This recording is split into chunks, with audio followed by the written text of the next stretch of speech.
लेकिन 3-4 साल के नज़रिए के लिहाज से आप क्या रिकमेंड करेंगे इनके लिए?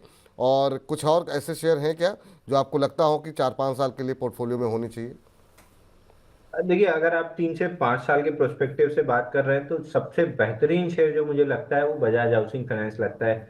25% क्वार्टरली के हिसाब से ये कंपनी अब तक ग्रो करती आई है, और आपने देखा है जब भी 20 से 25% के हिसाब से कोई भी कंपनी ग्रो करती है तो मल्टी बैगर बन जाती है। इसी की पेरेंट कंपनी या इसी ग्रुप की कंपनी बजाज फाइनेंस है, बजाज फाइनेंशियल सर्विसेज है। आप देखिए वो कहाँ से कहाँ कितने रिटर्न्स दिए हैं। तो ये भी अभी अगले 5 साल तो ऑन एन एवरेज 20 से 25% हर क्वार्टर में इसकी ग्रोथ दिख रही है। तो ये आपने बेहतरीन स्टॉक पकड़ा है, इसी में और पैसा डाल के 4-5 साल के लिए, अगर 3 से 5 साल के लिए छोड़ दीजिए।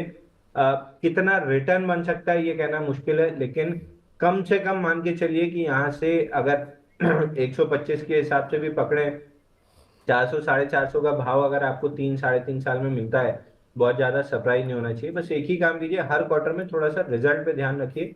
कहीं भी अगर रिजल्ट थोड़े से कमजोर आना स्टार्ट होते हैं तो फिर पार्शियल प्रॉफिट बुकिंग कीजिए। लेकिन अगर 20 से 25% के बीच में क्वार्टरली ग्रो करती रही कंपनी, तो फिर इस कंपनी को बहुत जल्दी मत कीजिएगा बेचने का कि इतना प्राइस बढ़ गया है बेच देते हैं। अगर ग्रोथ मोमेंटम इसी हिसाब से बना रहा तो ये स्टॉक मल्टी बैगर बन सकता है। ठीक सर। तो ये आप